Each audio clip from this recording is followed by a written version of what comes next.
All right, so the recording is started. It keeps telling me that it's recording. It's good.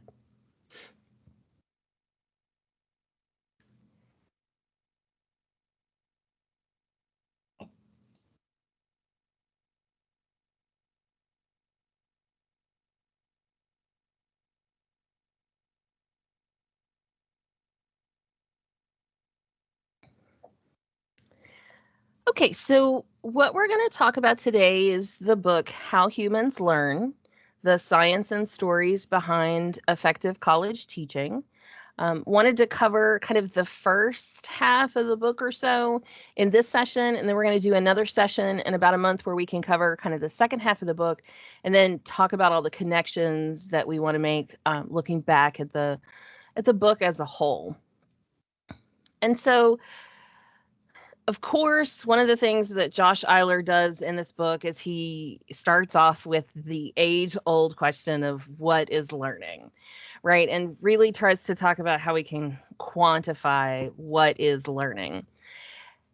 And so here on the left, I have an excerpt, a block quote that's on page 6 of the book that talks about how when we read things and we learn things that we can remember them. We remember that we've heard them before. They become a little less and less familiar over time. And then he makes the point on page 7 that our brains are not machines that get wired or programmed, but they're living organisms and they're changing. And I was kind of wondering what the point was that he was making, because coming from the position of a scientist, I'm like, we have neurons and they have electrical signals, and sometimes people talk about that as the wiring of the brain. But he's talking a little bit about the fact that learning is not just information, because I've always thought, if I could just put the information on a little microchip and implant it in my student's brain, then they'd be fine. But it's actually the information in the context of our experiences, how we use that information, that's actually what makes up learning. It's not necessarily just the information. And then the other thing he points out in the introduction is some warnings about the research that he talks about. And on the bottom of page 11, he says, educators have a propensity to see wide-ranging panaceas and very specific scientific studies that we tend to want to jump on a single study to try to completely overhaul educational systems. But then on page 12, he talks about that some of this research has been very long-lasting, is very consistent, is very well-known. And when you look at a whole body of research and not just the single cherry-picked studies that you want to look at, but overall, these are some of the themes that come up as ways that neuroscientists and also across disciplines find these topics do relate to human learning. And so that's how he's organized the book. So did anybody else have any takeaways from the introduction or from this kind of list of topics that he came up with that we want to try to discuss before we start to get into individual chapters?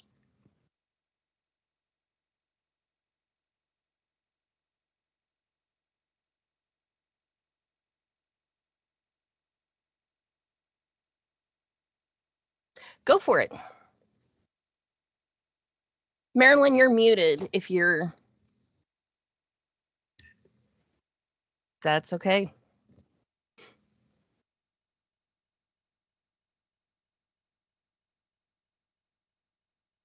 If you're on the app, the muting is at the top. I got it. I was looking down below. I was looking at for my Zoom controls. Okay. It's I really had trouble during this introduction because a lot of the things he said just really bothered me. Like when, and I think it's on page 4, but it might have been on page 5. He said, why? They never tell us why we do a lot of these techniques, and that they're based on current research in neurology and behavioral sciences.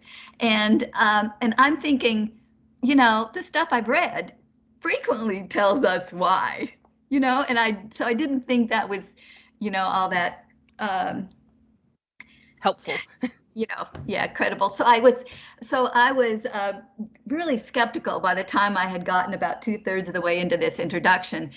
And he also seemed to be going on and on about how hard it was to do this thing.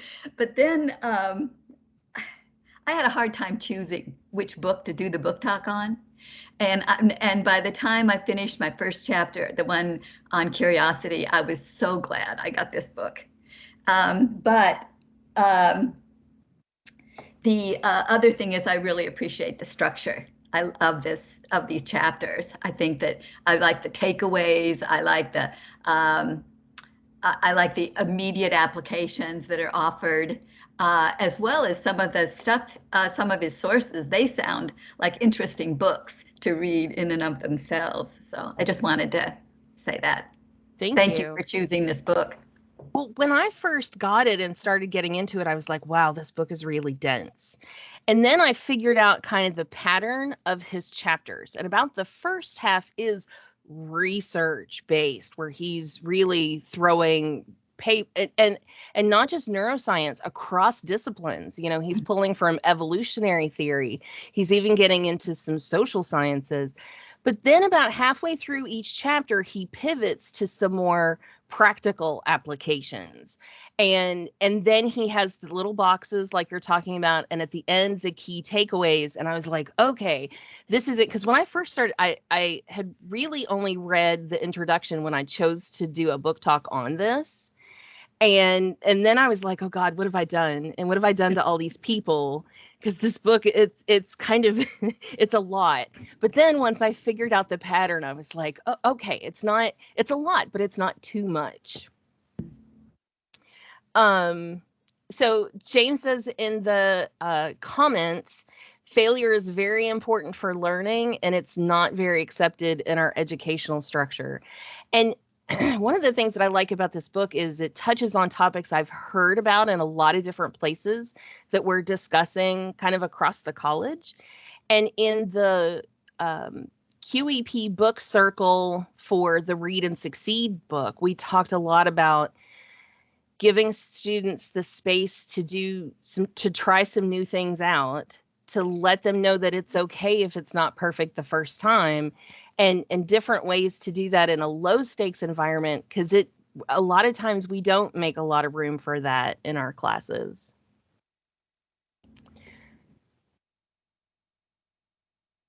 Valerie? So the first chapter. Oh, sorry. Yeah, go ahead. Nope, go for I it. just wanted to make a statement. On page 2, he talks about Chris Fee, which the book is dedicated to.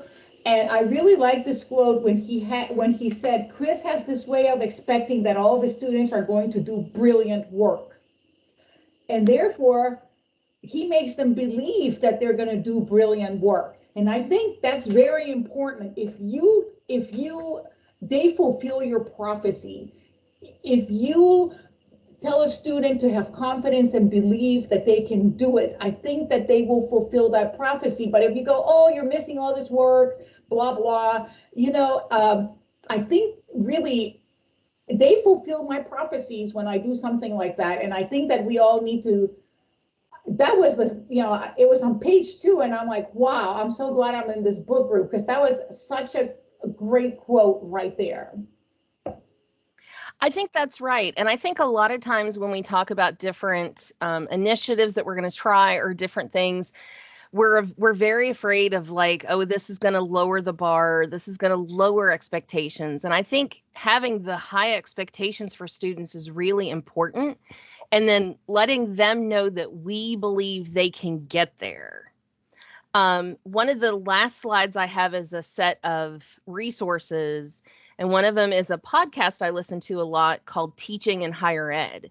And one of those episodes, when I was listening to it, one of the authors that she was talking to mentioned he'd had a college class, he wrote a final paper, he turned in his final paper, and he went home for Christmas break.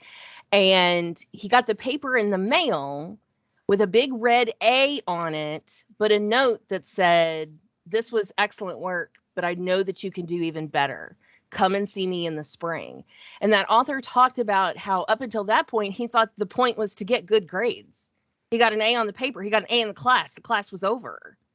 But the teacher expected a little bit more and said, come and talk to me. And he said that made a huge difference in how he viewed the purpose of college and the purpose of learning.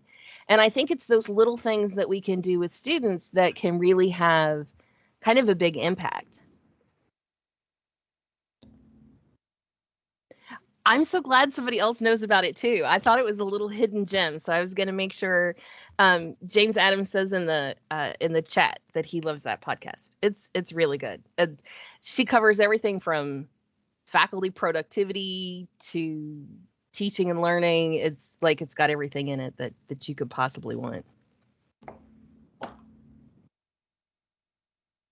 Okay, so the first chapter is on curiosity, and the very first thing I thought was, haven't we heard this before?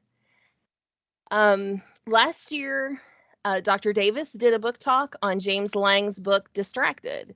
And he has a whole chapter called Curious Attention, where he talks about using questions like big overarching course questions or daily questions to frame your lecture, asking students for their questions. And then another book talk that I was in last year was the book Syllabus. And even that book talks about using questions to frame parts of your course or different lectures. And one of the quotes that they write is, a question causes something to happen next. And that's their emphasis. And so I think it's really interesting to try to connect some of the things that this book suggests with some of the other times that we've heard it. And it's like, okay, if we've heard this a couple times, it might be really relevant to our students, or it might be really important. So I just wanted to open the floor up to ask, how have you used questions or eliciting curiosity from students in your teaching? Has anybody tried anything with that?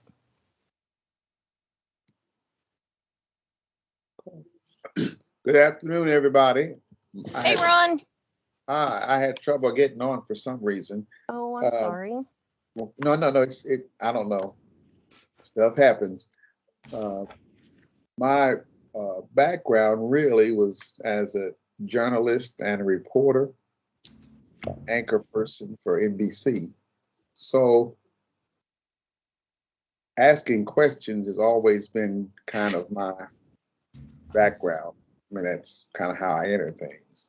But on the subject of curiosity, teaching a course that is basically required, many students come into the course with no curiosity. I think some of the courses in college, I think they had a thing when I was in school. We're all familiar with electives, and people would take an elective because they were curious. I don't know what that's about. It sounds interesting. Well, girl, boy, I took that class. You're going to love it. I don't know. That astronomy stuff, I mean, I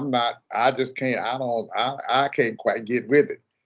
And I think the first day in astronomy, I looked up, my eyes got so big, and I didn't miss. Matter of fact, I was there before the class started. I stayed after it was over. I went over to the planetarium, and it just takes that one, I don't know, that one little thing in exploratory curriculum where you just go into the class with no idea about what it's about. And I think we've kind of missed that with such a structured curriculum that you have to take this, you have to take that.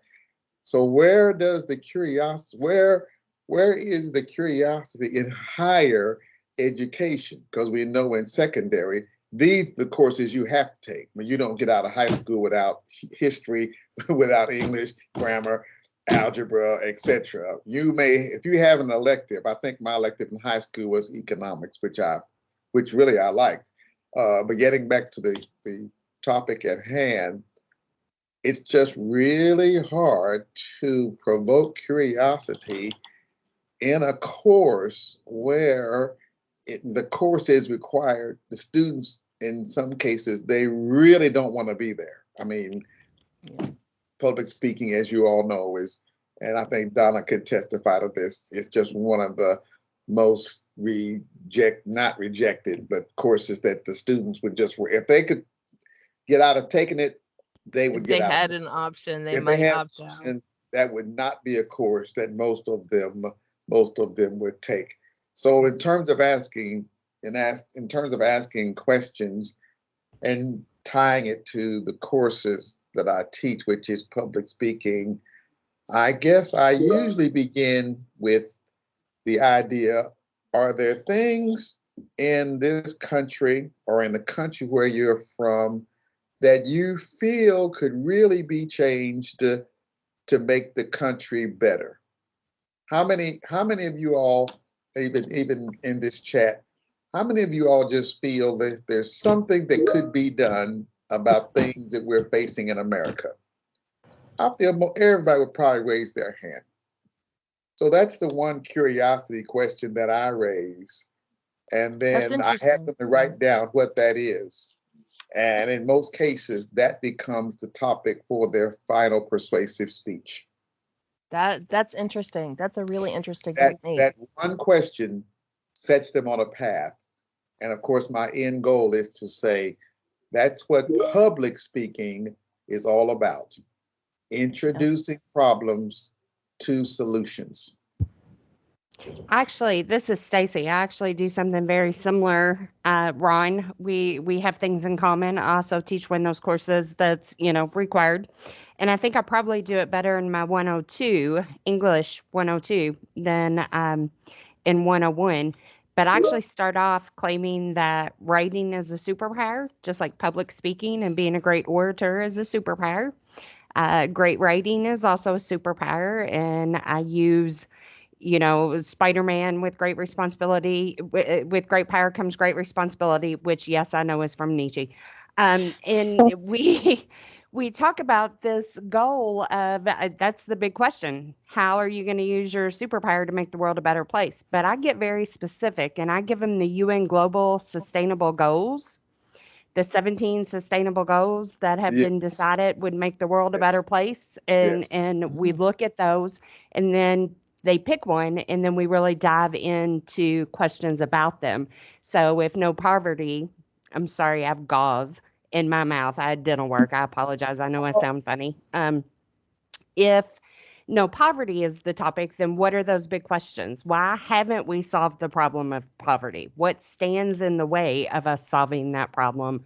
What would it take? What does this look like locally? What does this look like nationally? What does this look like globally?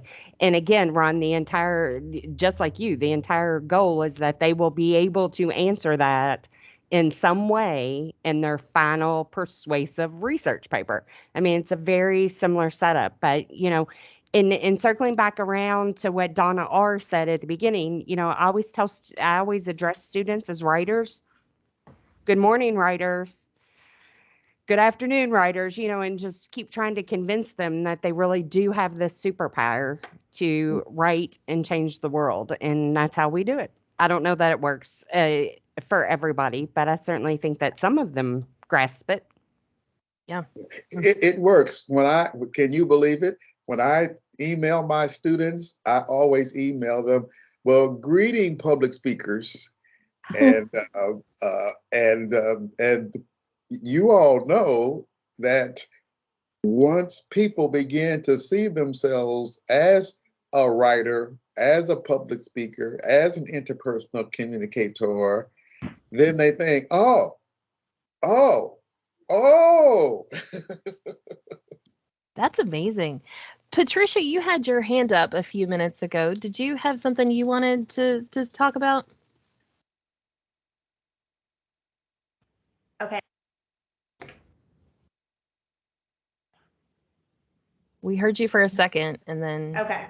Sorry, I've never joined a Teams meeting on campus, like with my office set up. So this is So it feels weird. I'm not just talking to my laptop here. Hi, everybody. I was actually, Valerie, just responding to your question about questions. And actually, as I was reading through that part, and then you brought it up also, I remembered one semester I did ask students, I put them in, I think maybe threes, and I had them kind of go through, we were preparing for our first test, and had them go through together, kind of remembering what all we had done, and write some test questions themselves. And then we kind of quizzed each other as a class on what did you think was most important. And it was really interesting to hear the kinds of questions they were coming up with, because they were thinking about what were the big takeaways from this class, and how did they think that I would ask them about those things. Diane, you had your hand up?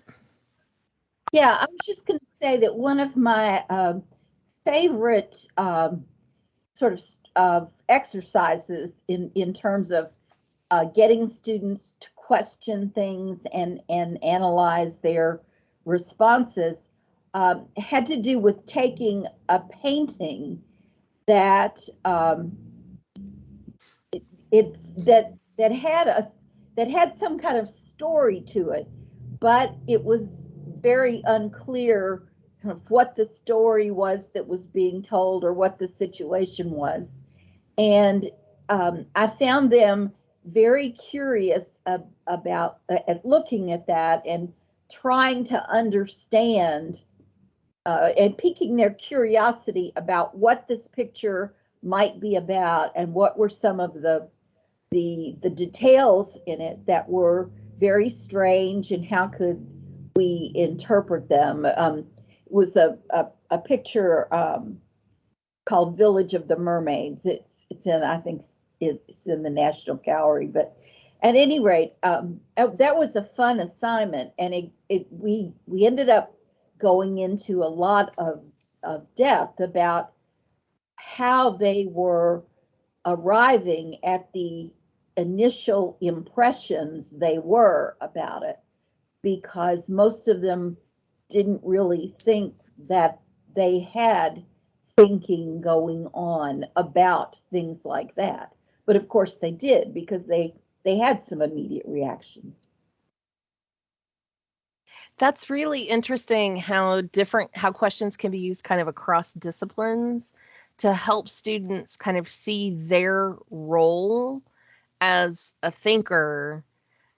We're talking to students as hello writers and hello public speakers, hello thinkers, and to help them see their role as not just, oh, I'm doing this assignment and producing this one thing, but we want you to become, in Stacy's case, a global thinker. We really want you to to think more about these really profound ideas. And I think it's interesting how we're all kind of hitting on that kind of same idea across the disciplines. Donna, you have your hand up. You're muted. That's okay. I guess I was expecting someone to be a ventriloquist and like read my mind at the same time. I guess I was thinking when you initially asked the question, I was thinking about maybe, I don't know, it's probably 10 years or so ago that I first ran across the concept of ponderables and using ponderables as part of teaching. I believe that came originally out of North Carolina University. I could be wrong about that, but that's just from my memory.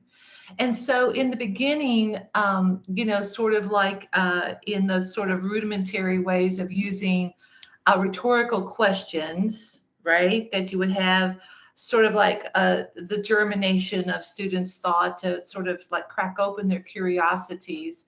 And then that assignment always ended up with some type of group work, and then that group teaching their version of that rhetorical response to their peers inside of a in-person class. And so in the beginning, I think that's what, the way I thought about ponderables and how you crack open the shell and let people have a playground, basically to come up with their own ideas and then to present those ideas inside the classroom experience. But recently, I decided that I would attempt to make my assignments that are mandatory for my course. And Ron was talking about public speaking. And inside this public speaking shell, I teach this online, you have these mandatory assignments, and I have 4 speeches. And so I took my syllabus apart and I explained in that professional scholarly way what this assignment would mean to your real life. Like, and so I sort of tried to connect that. So speech 1, speech of introduction, and how that might be meaningful in the real world of your life. So at the end of the course this semester, I have a worksheet that's due. That's the last thing that they do for the course. And that's for them to take one of these assignments that they've participated in, one of these mandatory speeches, and explain how they will use that in their real life. So sort of trying to go from, I explained it to you in the beginning, now you've experienced this, like to bring in this whole idea of you've had this experience in this learning environment. Now tell us in your own language how you're going to use that. And it becomes, sort of like applied curiosity is what I'm trying to build, is the application of curiosity. Hopefully opening them up to looking at assignments as looking for that, how might this benefit me further down the road, not just getting a good grade on this paper. So thank you for this. And I think this is a wonderful, I love that whole chapter on curiosity. I thought that was really, it was really eye-opening. Thank you, Valerie. Well, there was one semester that I had decided I was trying to be very explicit with my students. And so I was trying to give them lots of information to study for their first test. And I was like, okay, in anatomy and physiology, most of the questions we answer are the question, how? And I wrote how on the board in great big letters. How does the body work? How is the body put together? And as a part of that, we'll learn structures and their names and where they're located in these processes. And then every time we would do one of these processes, we were talking about like muscle contraction. And I just wrote how back at the exact same spot on the board in the exact same big letters. And how does muscle contract?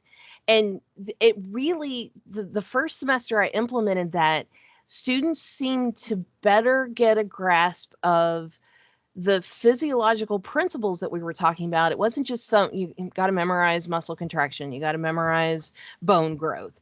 But when I was framing it more as how do these processes happen, the students seemed to respond to that a little bit more positively. And I think even just picking Lang and Distracted talks about big questions, like what are the 2 or 3 big questions you might answer over the course of a semester. Like there's a lot of different ways you can use questioning and curiosity in your class.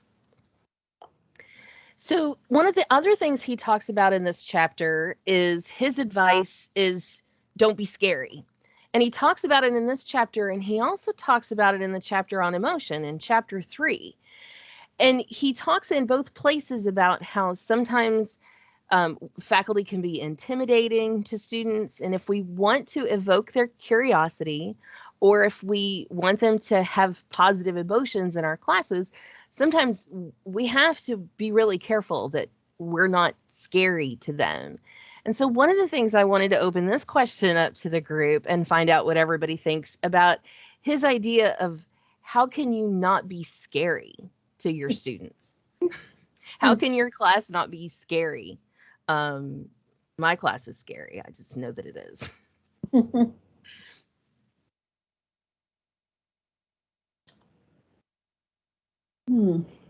Anybody have any thoughts on how not to be intimidating, how not to be scary? Stacy said she tells stories about screw ups. When I was taking my qualifying exam, when I was in graduate school, I have a big, long, convoluted story that I tell to students, but I got really scared the night before. And I thought, well, I'm just going to take a notebook. Like I had a notebook that I used kind of as a journal. And I was like, I'm just going to take my journal with me. And that's kind of a security blanket. And then I was like, oh, no, because they'll think I'm cheating. And I have this whole, like, I go through the whole story with my students about, like, I didn't want them to think I was cheating. And so then I had to find something to do with the notebook, but I didn't want to hide it because then it would look like I hid the notebook.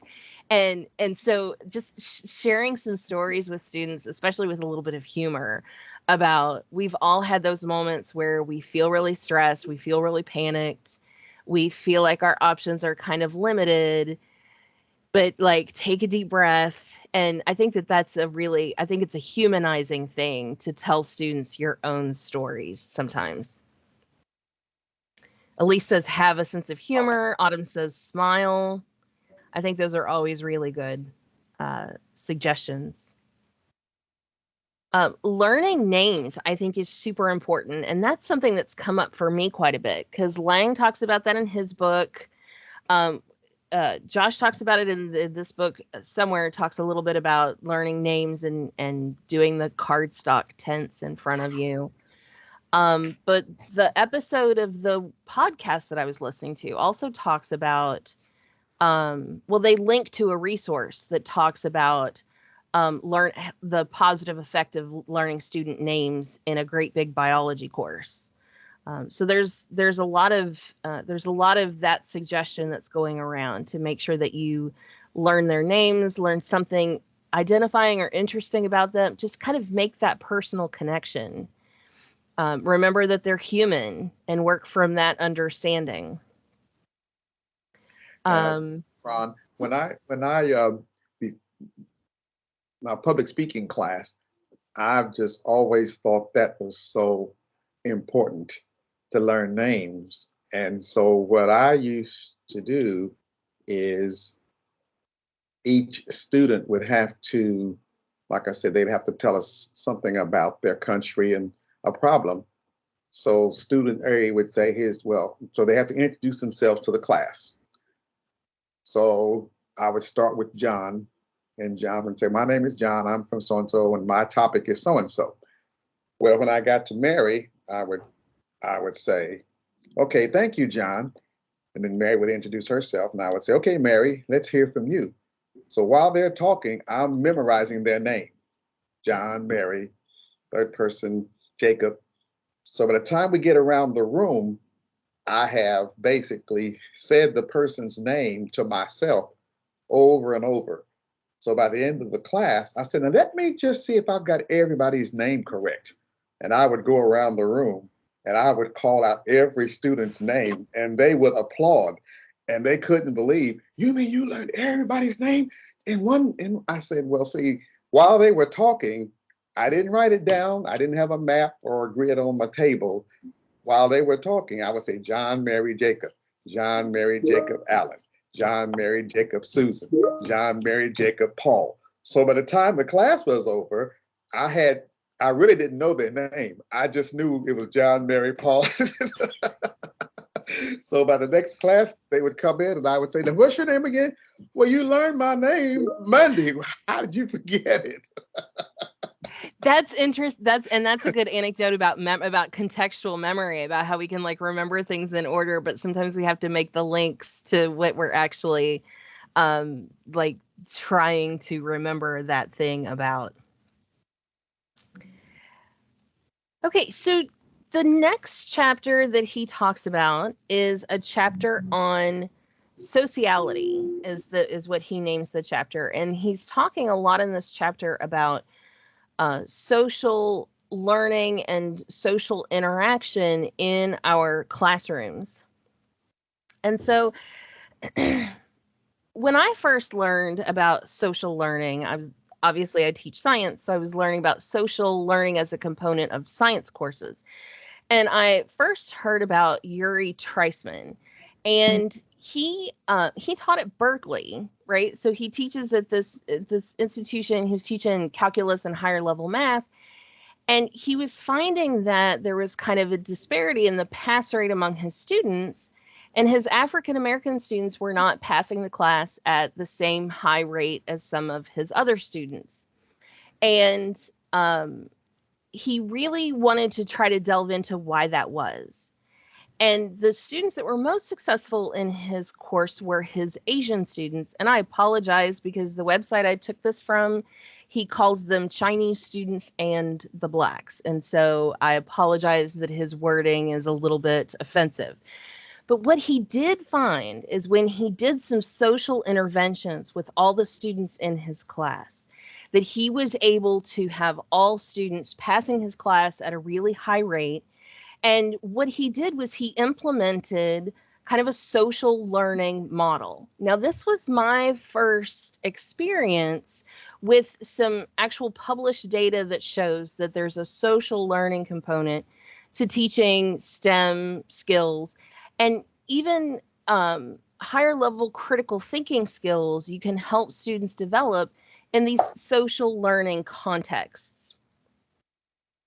And so this chapter for me was one where I was really like, there's a lot in this chapter.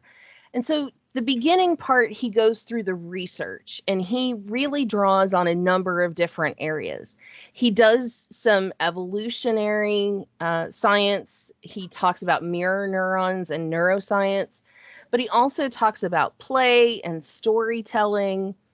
And then when the section that begins the social classroom, that's where he really starts to get into kind of practical application of what he's showing you. And so these are all topics that he covers in that social classroom section. So, what is your experience? What have you tried?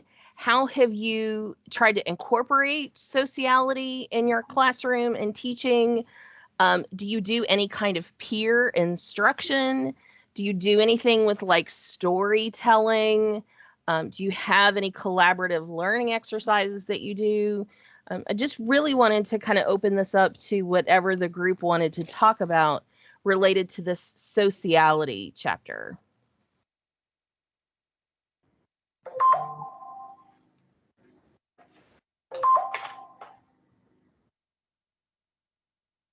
Anybody want to start us off?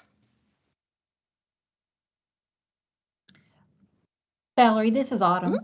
Go for it. I think in that chapter, he talked a lot about Vygotsky. And I think anybody who's ever take any psychology class, I mean, Vygotsky is the name you mentioned. And he talked a lot about zones of proximal development or whatever. But, you know, Vygotsky is all about all learning is social.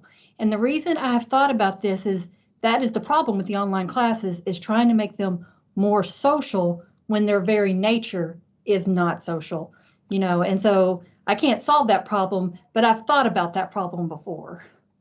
So the whole last part of this chapter, he has a section that he calls being together. And he actually tries to tackle this idea of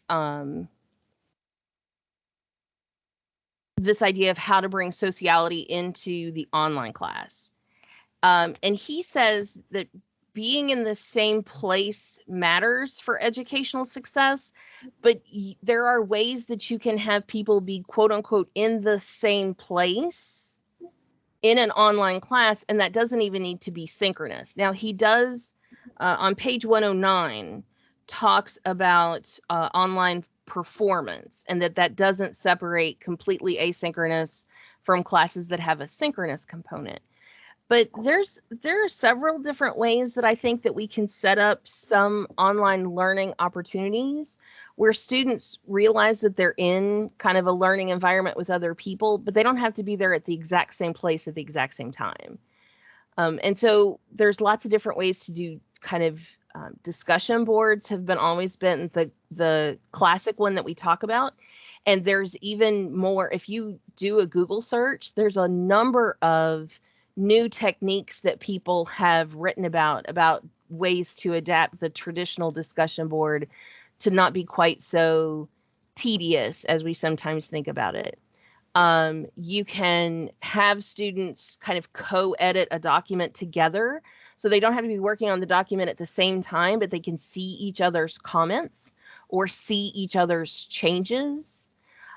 You can task them with working together on something but give them a long enough deadline that they can do some back and forth email or some back and forth texting, kind of how we in a work environment would work on a project together. But I agree that it is much more challenging in an online class environment to help your students have any kind of social connection with each other. I use an online chat room. I use Slack for an online chat for my students. I just try to do everything I can to help them realize that they are in a class with other people and try to at least get some sorts of conversations going, even if they're not synchronous, even if they're just pieces that we do at different times. So Patricia is talking in the chat about using VoiceThread. That's another way that you can have students make comments on something and they can look at each other's comments, and co-creating Cornell notes. So Valerie, I just wanted to mention, I wanted to bring attention to what Kaya said. When you require things, students complain. I just wanted to say, I see that, and I'm agreeing that we need to do more. But the issue is, like, for the community college student, they are overwhelmed with so many other things. And what we see, like, for example, high impact practices, what you just said for online classes, it's said that, synchronous sessions are important to establish a sense of belonging. And I agree, like, they need a belonging and they need to feel like that they're a part of things. But the very nature of some students that we get are they come here just to get exactly what they need and then leave, right? And so they don't get that sense of belonging, but they don't even realize that they need it. They're not searching for it. And then when you try to bring that to them, that experience, then, as like Kaya said, then they complain about it because that's not what they think they're here for. And I think that's just a struggle. I'm not saying that we shouldn't do that. I'm not saying that we can't figure things out. I just think that's the struggle, is really there's a conflict with the way that, people think the community college, think that the online classes should be, versus what would be more beneficial for their education. And it is a huge challenge, and trying to find that balance, I think, is one of the things that's super important. And I think you hit on it when you said it's a thing they don't realize that they know.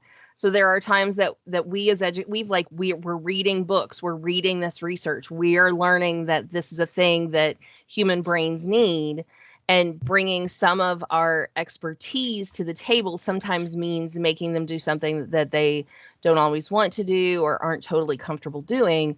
But you're right. Some of them, the whole point of taking an online asynchronous class is that I want to just put my head down, do my work, get the information that I feel like I need. And so are there ways that we can design assessments or projects or even low stakes stuff that might not be graded as high, where we just have them contribute pieces that they then see how the pieces fit together? And then that may give them a little bit of an idea of being part of something bigger than just themselves. One of the things that I've done with my students, I'm putting a link in the chat. That's a paper that talks about the effect of collaborative learning, collaborative testing on retention, not student success. Because if you let them work together on a test, of course, they're all going to be successful. It measures retention after a few weeks. How much did they retain the material? And when they talked about the questions in a group versus just answering the questions on their own, they retained that information better. And I have my students in my Bio 139 class read that and come up with a little bit of a summary of what they think it means, because I think it's really helpful to show them why we're doing some of these things. There's research that shows that if you just talk to another student about a question, that you'll remember this information. And my class is like, you got to remember this information because you're going into nursing or to an allied health program. Like, is there a like, that's why this matters so much, is because it helps with the retention piece. It is a challenge. It's a really big challenge. And I think that it's important to help students see why we think it's important. That won't get them all the way there. You'll still have some that complain, but telling them this is an employability skill. Your employer is going to want you to be able to do teamwork and work with other people. You're constantly going to have to be going back and forth in email with people to get a project done, pretty much no matter what kind of job you have. So, like, I don't know, just pointing out those things sometimes helps students.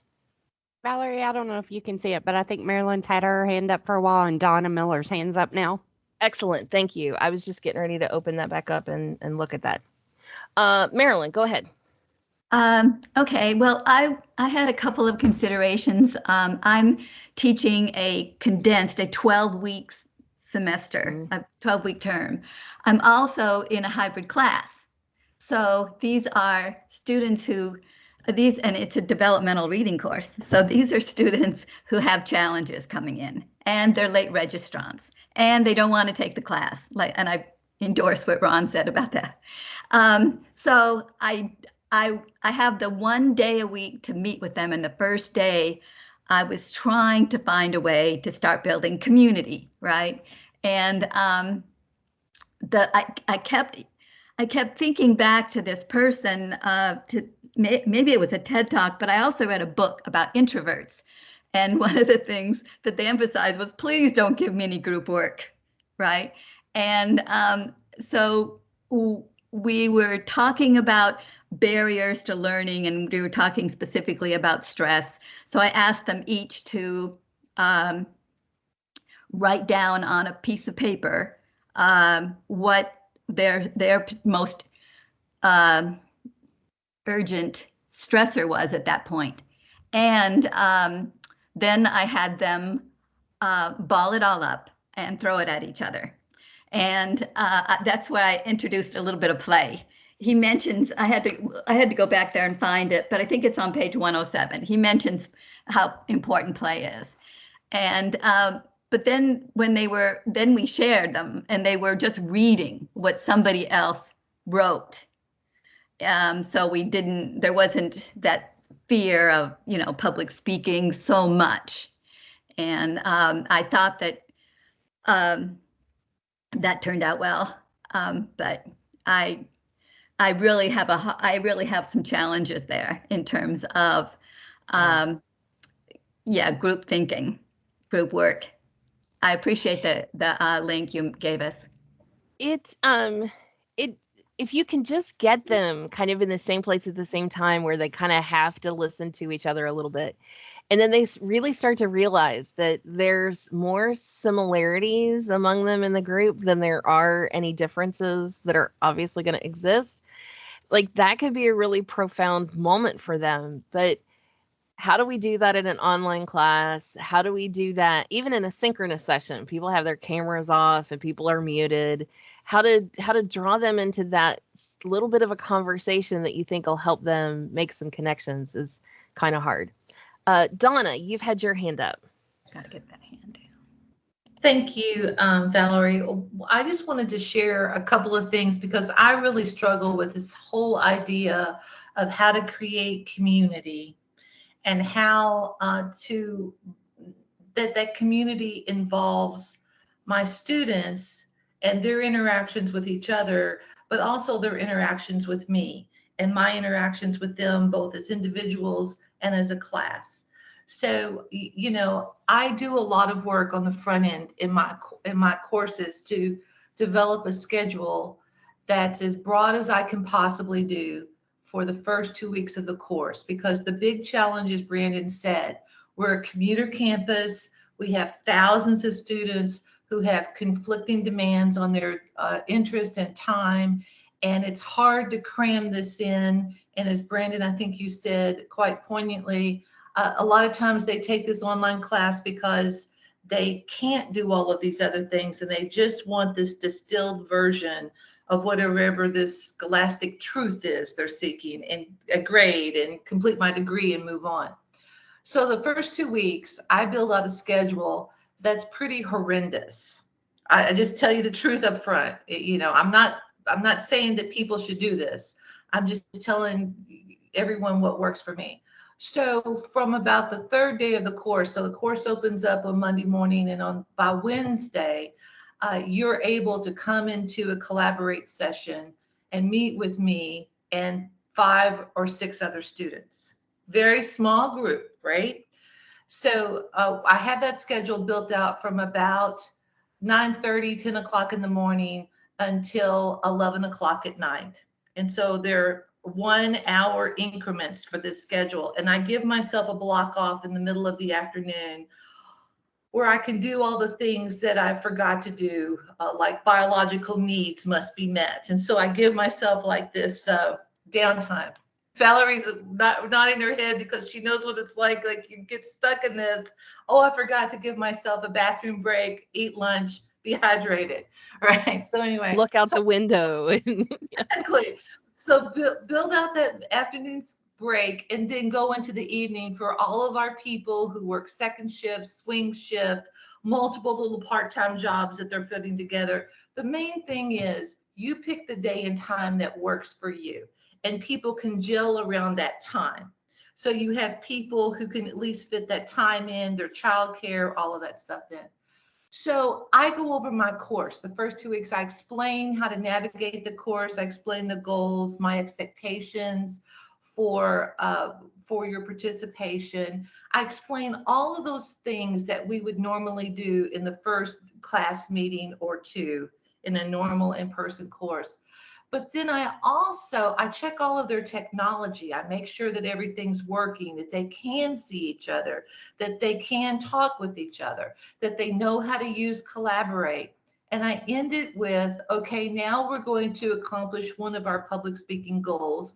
We're going to do an impromptu speech, which means it's delivered without any prior knowledge or anticipation. And you're going to answer a series of 5 questions. And basically it's a self-introduction. So they tell us who they are, where they're from, they describe their family, they talk about what semester they're in, they talk about their program of study, they talk about why they're putting all this time and treasure into that program of study. And the last thing is, what's your next steps? So the whole point is they get about 2 minutes to see what everyone else is struggling with, what they're doing. Now, that's all well and good. It's like it gets that first initial fear of talking on camera out of the way. Everybody makes 100% because how can you fail that? It's like it's an impromptu thing, right? But at the end of the semester, they now have to introduce a peer. So now they have weeks to work on. Here's develop your outline, develop your series of questions, interview your partner. If they don't respond, bring me in, but only if you need me as a resource, right? As a cheerleader or as a prodder, use me as a resource. And then they come back in, and now they've worked for weeks with this person. They've already given their other speeches. Now they've had this learning arc. And so now they get to introduce someone else. And that is my very humble beginning attempt at trying to build this connection with other people that allows them to be autodidactic learners, which I think is important in online, but it also, I'm trying to get that social thread woven into this. So, and I think pray for giving me. them a Pray few for me. weeks is a good idea. I think giving them the time to kind of work that into their schedule and have the time, because when we work with someone else on some kind of a project, it's not, we don't decide we're going to do it on Monday and it's ready by Friday. It takes us some time in our email conversations back and forth to develop whatever it is that we're working on. It can take us weeks or months or years, and having the time to do that, I think is really important. And it all starts with that initial first 2 weeks, as I use the guise of, well, I have to give this no-show report, which is really hard to do in online. So we're going to come together. I'm going to check your technology. You can ask me all the questions about the course. And that's what I use for my no-show report. So it's mandatory for that no-show report. So everybody does it. I mean, it's rare that I have someone not do it. That is brilliant. And they get to say, oh, you're studying physical therapy. I'm studying physical therapy too, and where are you? And so they start that conversation. But it's not easy, but it's worthwhile. End it with that.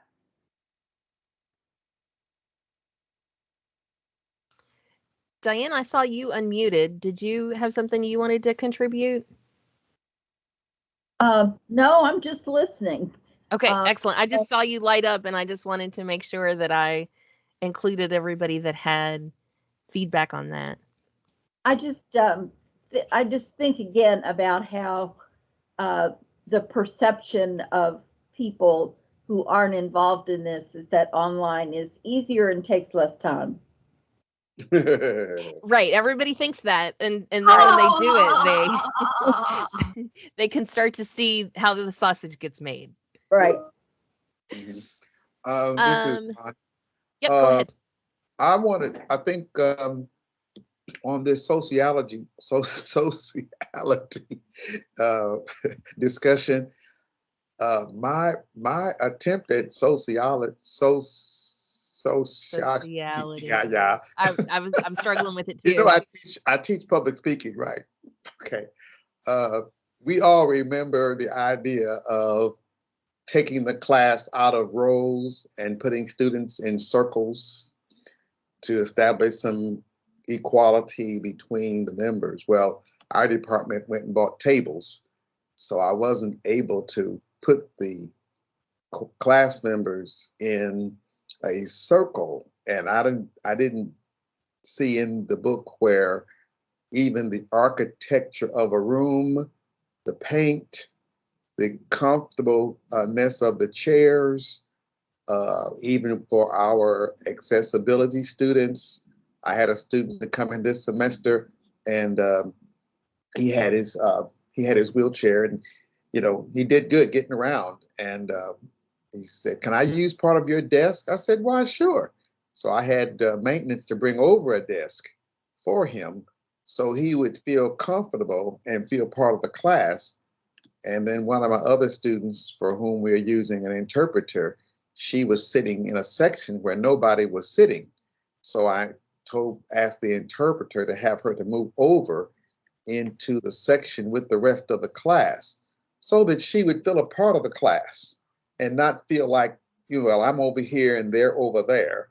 And sometimes it's little bitty things that we can do that doesn't require any long-term study or research to build this sense of community, this sense of being a part, being included. And I do at one time I was trying to make a point of calling, I think I read somewhere, making a point of calling every student's name in every class session, even if it's, beyond calling the row.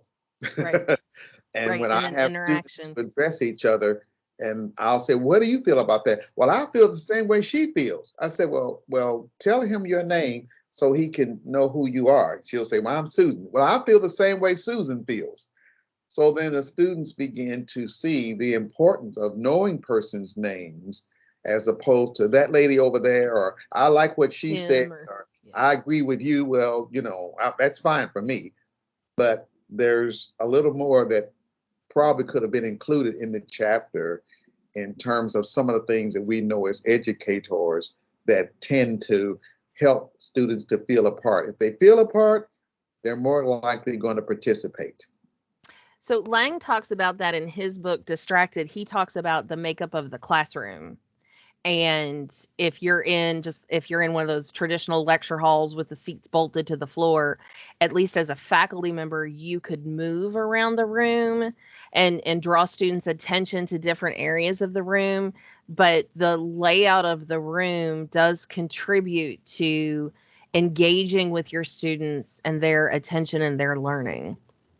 And so I think that's a really good point too.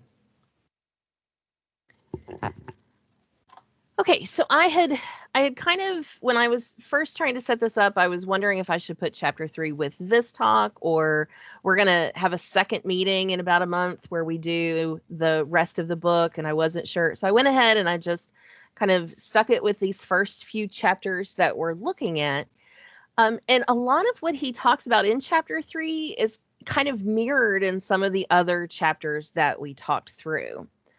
But one of the points that I thought was most salient was this term pedagogical caring. My very first semester as a full-time faculty member, I shared an office. I was actually at Gateway Community and Technical College, which is where I was at before I came to Jefferson. And I shared an office with another faculty person who had very loose boundaries with her students and would just have the most personal conversations with students right there in our sharing her personal life, not necessarily the students even sharing anything about their personal life. So it was almost immediately a lesson in what not to do. And I kind of went the opposite direction for a long time and had absolutely firm boundaries with students. I don't want to listen to their personal stories. I don't want to tell them any of mine. We're all professionals here. We have to act in a professional way. And after a while, I saw that that wasn't any better, and was able to kind of loosen that into a more relaxed interaction with students. But I really like this term pedagogical caring. In the introduction, he talked about the last sentence of the introduction, he talks about caring about who students are and paying close attention to how they learn. And then there's this quote that's on page 30. And then after that is a sentence where he talks about our teaching techniques can facilitate the caring relationship. And this was kind of a light bulb moment for me, that our teaching techniques can be a form of caring for students. We talk a lot about scaffolding and giving them basic skills before we really try to test their higher level skills. We talk about making assignments very transparent, explaining to them kind of exactly what we're looking for and why. And as I was reading this, I was starting to see that those kinds of things are a way to professionally care or pedagogically care for the student's well-being as a learner, to give them the tools that they need, the information that they need in order to be successful. That being clear in your expectations for them is a way of caring for them and showing them that you want them to learn and you want them to do your best. And so I'm really curious what people took away from this chapter. Anything related to this topic or anything else that came out in this chapter on emotions. There was a lot in this chapter. There was a lot of talk about test anxiety, which I thought was really interesting. So there's a lot of different ways that we can go in talking about this chapter on emotion.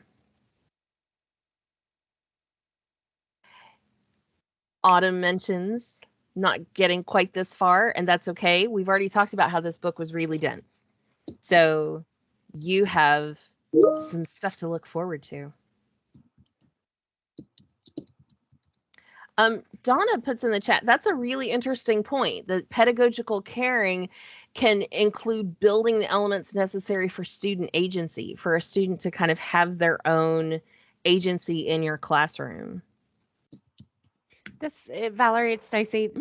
Using emotions always comes up again in my English 102 class, because when you talk about rhetoric, you have to talk about pathos and how you create pathos. And part of being persuasive is getting people to give a damn. And so we talk about that concept and we study it in other people and their speaking and their writing, and then we practice it. And a huge part of that is storytelling. So again, he sort of integrates that throughout these 3 chapters, but the importance of storytelling, but it's critical. And I understand, I am the English teacher. Of course, I'm going to say that, and he's also an English teacher. So of course he's going to say that, but there really is merit in it. It is a very important persuasive technique to be able to connect to your audience. And that, is important for a successful teacher. You must create your ethos, your logos, and your pathos, just like a speaker or a writer. I mean, it really, truly is all about making sure you can connect in all 3 ways. Right, exactly. And Ron makes a good point in the chat about, we've talked already in this session about humanizing yourself to your students. And that doesn't mean like letting them know all of your personal problems that you have going on or your personal deficits. Humanizing yourself can be just telling stories of how you got to where you are professionally and telling the stories about why you're passionate about your subject area. Like, I didn't get this far because I'm where I am because I'm very passionate about science and learning about science and talking to other people about science. And when it came to the doing, I was like, and that's why I'm not a researcher. That's why I'm where I am right now, because I want to talk to other people about science. And so you can do this type of sharing and caring with students and connect with them. And it doesn't have to be unprofessional, and it doesn't even have to be really personal, because we don't want to do that. But just by sharing how we got to where we are professionally, that can be a lot of the connection to make with students.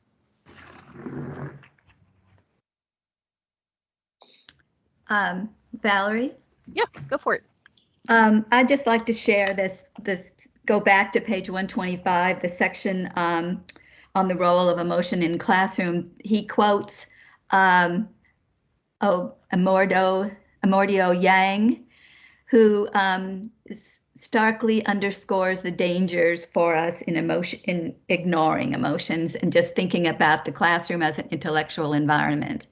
And she says that, or he says that students in the classroom struggle very much with the same problem. If they feel no connections to the knowledge they learn in school, the academic content will seem emotionally meaningless to them. Even if they manage to regurgitate the factual information, it will lay barren and without influence on their decisions and behavior. Now, I just thought that was, it also made me want to go back and read more of her stuff, or his stuff. But it's so, okay, we've only had two class meetings so far, and it is so important for students for their affect to be cool, to deny any kind of anxiety or insecurity or weakness of any sort. They just want to be cool, which means literal to be detached from their emotions, right? Right. So right away, almost, there's all kinds of behaviors too, like their phone, or messing with their materials, all kinds of things that are just communicating that they don't care about this, and they don't care about being here. And of course, it's something you may or may not have encountered yourself, but I couldn't help but react to this chapter very strongly. It's so interesting because there's so much context, and to me, like, learning doesn't happen in a vacuum, and it's so interesting when you can connect what you're learning to other things, and then to have students that are just like, well, just tell me what I need to know. And I'm like, but isn't it interesting to you that this relates to this other thing that you're going to learn about over, and they're like, just tell me yeah, what I that's great. need to get through this course. Right, exactly. And so, and I think that's acknowledging some of that. Like, so your emotion may be a little bit fear based. Like, I don't want to get too far into this and get over my head. Like, just give me the minimum. It may touch on a little bit of performance anxiety or test anxiety or those kinds of things.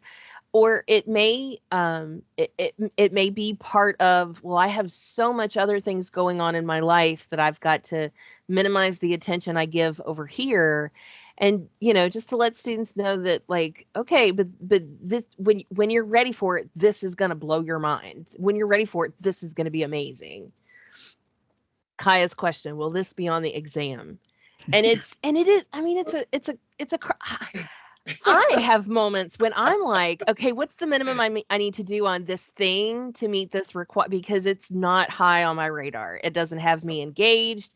I don't feel like it's altogether that important, but it's a thing that's required of me, and I know I need to do it. Whereas other things, I'm like, oh, I'll spend an hour going down this rabbit hole because it's very engaging to me.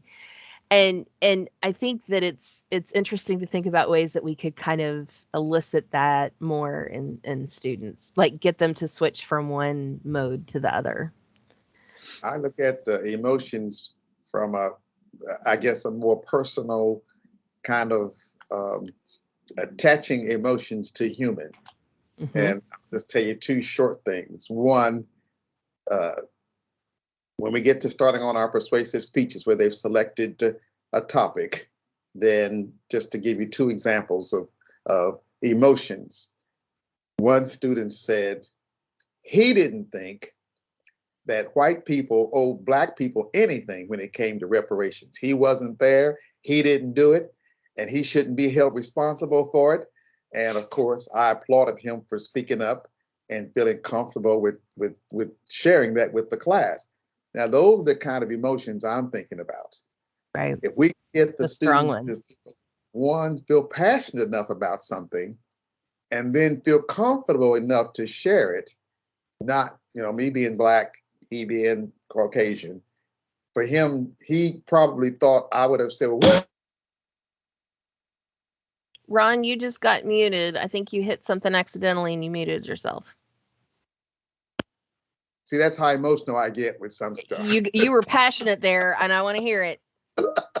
So I think building an atmosphere and a climate for students to really express their emotions and passions.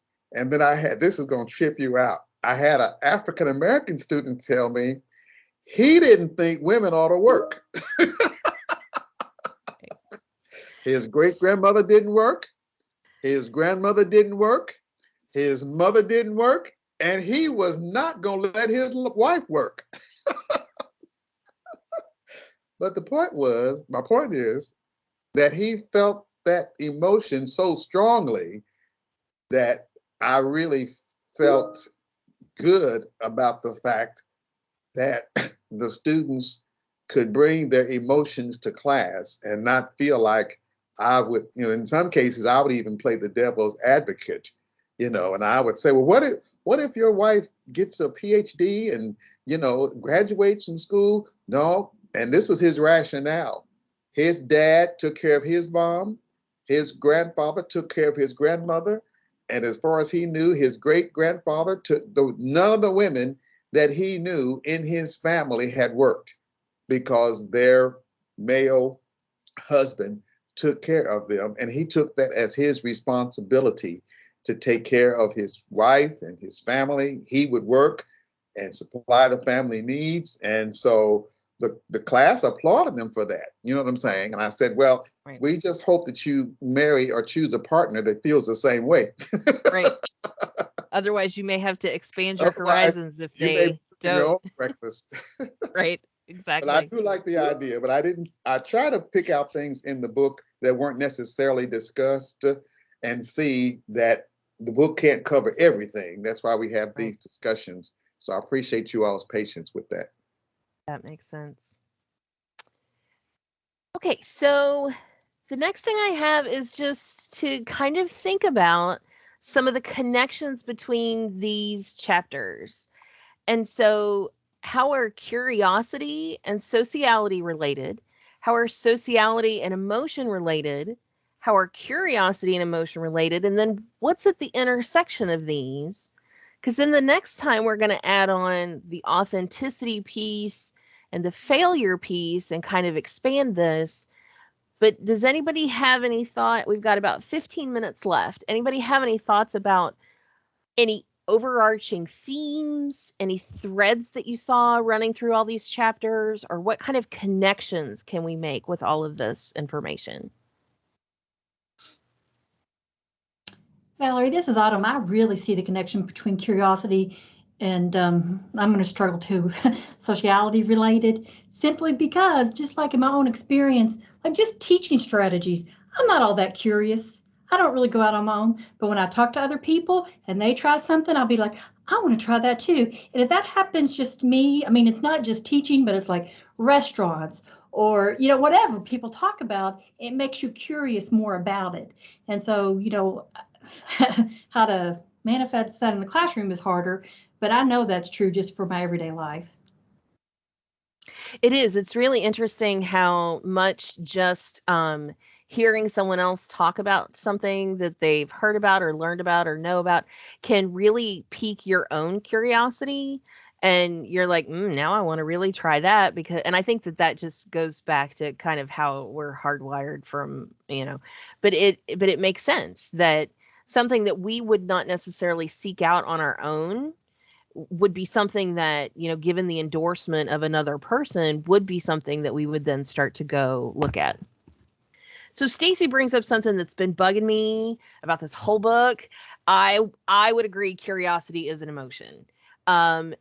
Marilyn mentioned the table of emotions that he has, and the references that relate to those. I think curiosity would more be labeled by psychologists like an affective state, not necessarily an emotion that you feel. I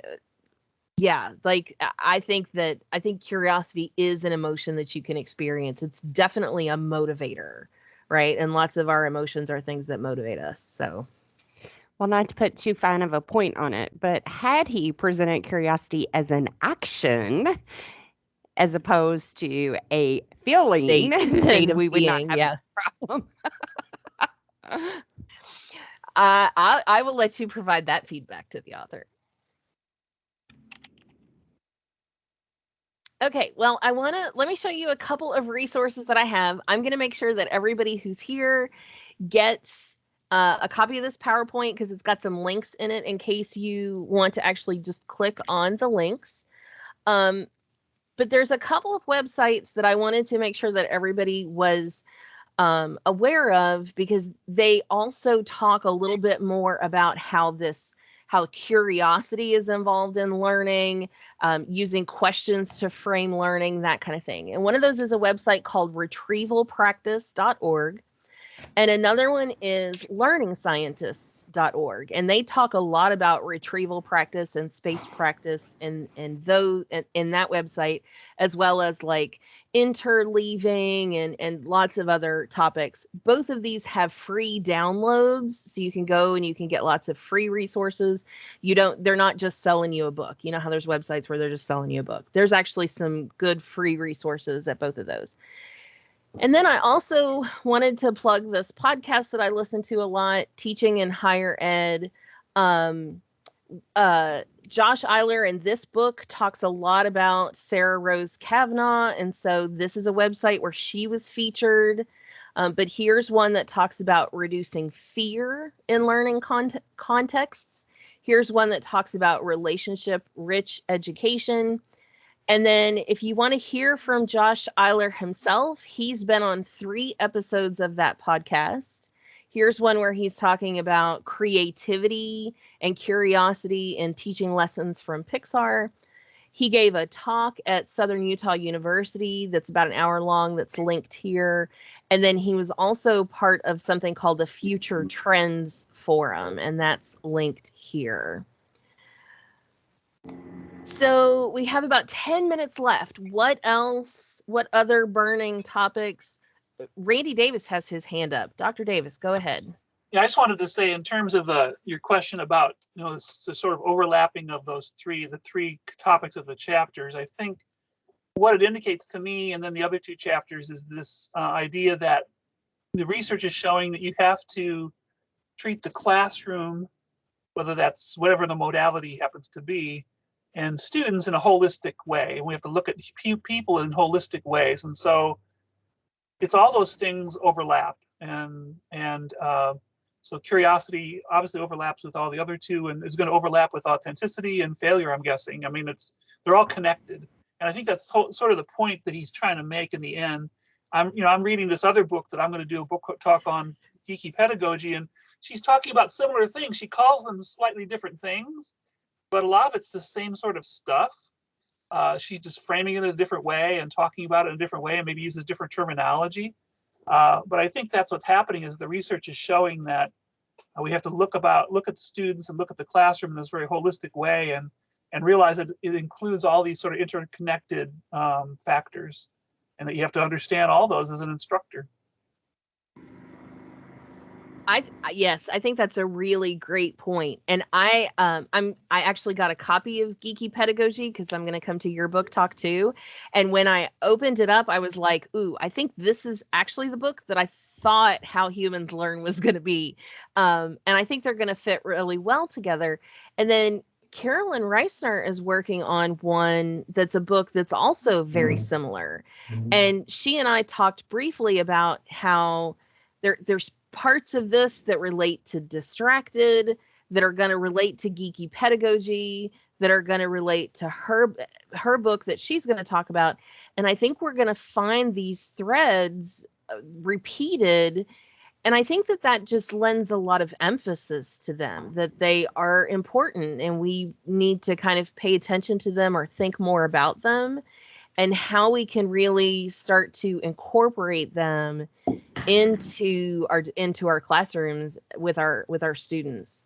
Yeah, I think that another reason why that maybe there's connections maybe there is that the book we're talking about right now and the Geeky Pedagogy book, and I don't know what the one Carolyn's doing is, but the two that we're taught, this one and the Geeky one are part of a series published by and edited by James Lang and I think another person.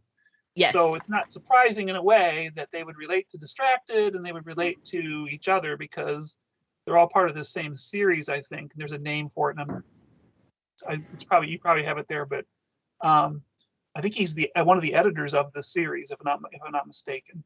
So on the first page of this book, it says, this is from the series Teaching and Learning in Higher Education. James Lang is the series editor. Yeah. And it lists a couple of the other books. Reach Everyone, Teach Everyone is one of the ones that's in the series too. But I think that the more we hear these things, the more that it lends credence to them. That obviously there's a rash of research that supports it. There's these innovative ways you can start to implement it in classrooms of different modalities. And obviously it's important for us to maybe actually start to think about and consider ways that we can take the baby steps of incorporating those in the classroom.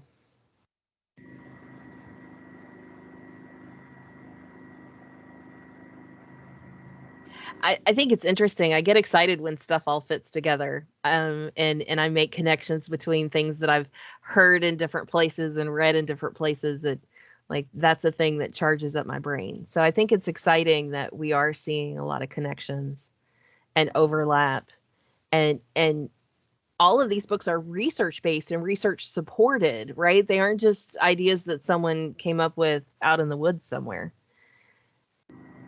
Diane, go ahead. I also think it's interesting that we have not at all talked about content, which in the past was what you talked about when you talked about teaching. And I just think it's so interesting to me that in the last 20 years, we've talked so much more about learning itself and how that happens. And we've talked about, as Randy said, the student as a whole person. And of course, the CPE this year has in the research that they did last year, has really taken that as a focus, that they need to be concerned with the whole student and all of the challenges that student brings to the classroom, that it's not just a matter of content. I just think it's nice to think that we have evolved in this direction. It is. I think it's really interesting to look at how we're thinking of students as whole people. I think we've done that a lot as a college. I think that's a lot of where the impetus for the hub comes from, looking at student success measures that we can help students with in both inside and outside the classroom. Like, I think as a college, we've talked about this, and I think that it's good that these kind of research-based texts are kind of supporting that idea of what a student brings to the, it's kind of a strengths background. What does the student bring to your classroom? Not just what can you pour, like open their brain, pour in the information, close it up, send them on their way. What do they bring to the learning environment that they can also contribute, that we can all be full human beings in this learning environment and learn in that context? What I really liked hearing today was when Stacy was talking about how she gets students to think of themselves as writers, and that Ron was talking about getting them to think of themselves as public speakers. And I think, probably what you do, Valerie, is to get them to think like a natural scientist, or a biologist thinks, essentially.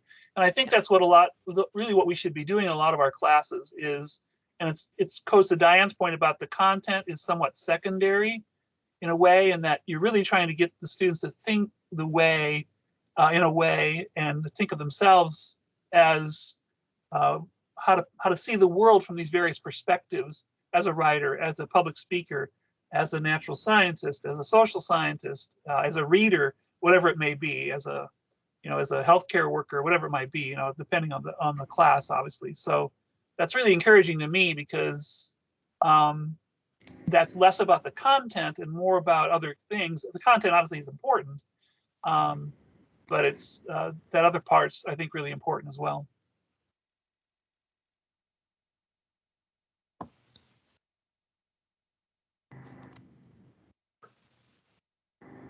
Ron said, as an anthropologist in the chat. Exactly. Notice that Randy did not say as a mathematician either. Sorry, I didn't mean to leave everybody. I didn't leave anybody out. I'm sorry, Brandon. Yes, as a mathematician. No, yes.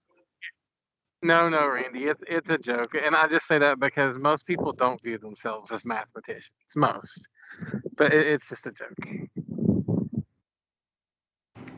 But it's important for those students to understand that they have to see part of their world in a mathematical way, right? And they probably do it on a daily basis and not aware of it.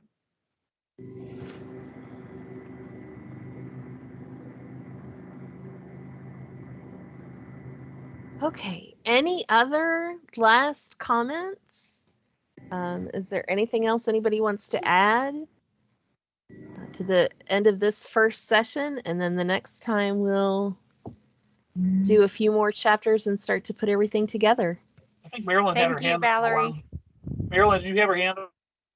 Or is that residual? I think way back when we were talking about connections, but I don't want to go back there. Thanks. Stacy, you were saying? Oh, I was just going to say thank you. Your PowerPoints, everything I ever go to with you, you have these PowerPoints.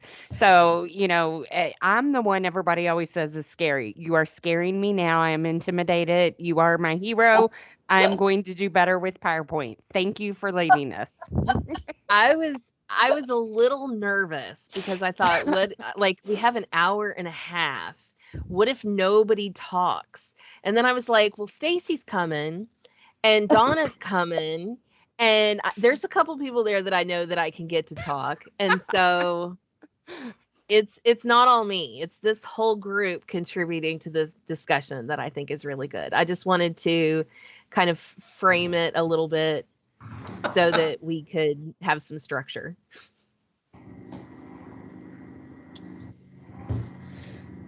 No, Donna, I'm not going to gag you. I have a purely technical question. Where's my chat? I can't find my chat.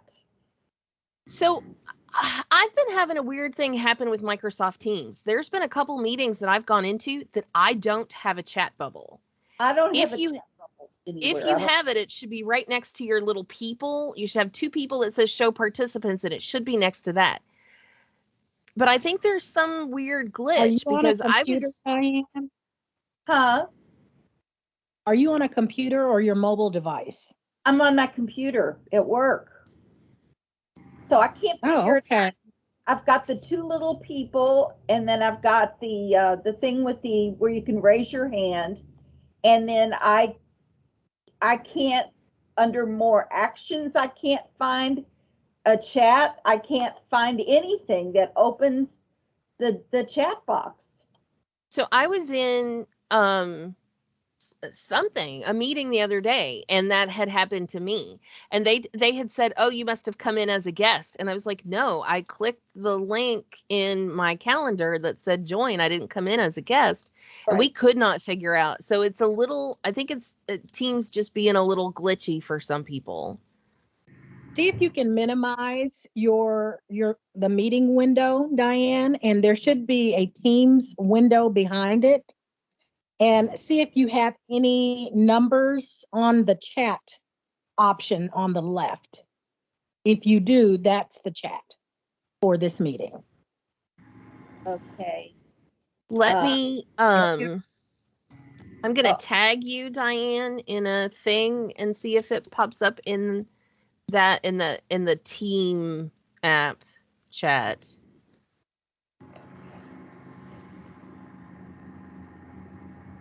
I don't want to take everybody's time. I thought maybe I had done an obviously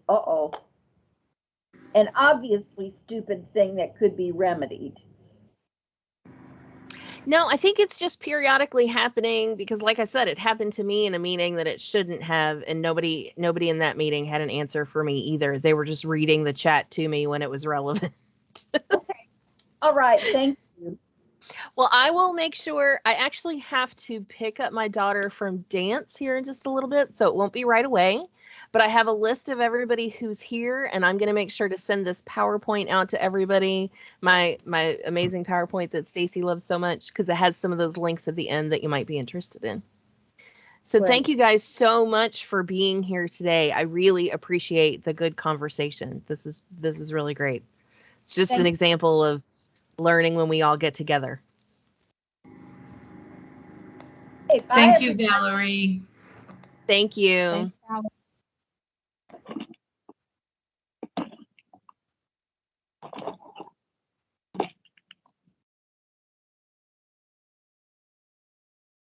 Thanks, Valerie. Thank you so much for being here.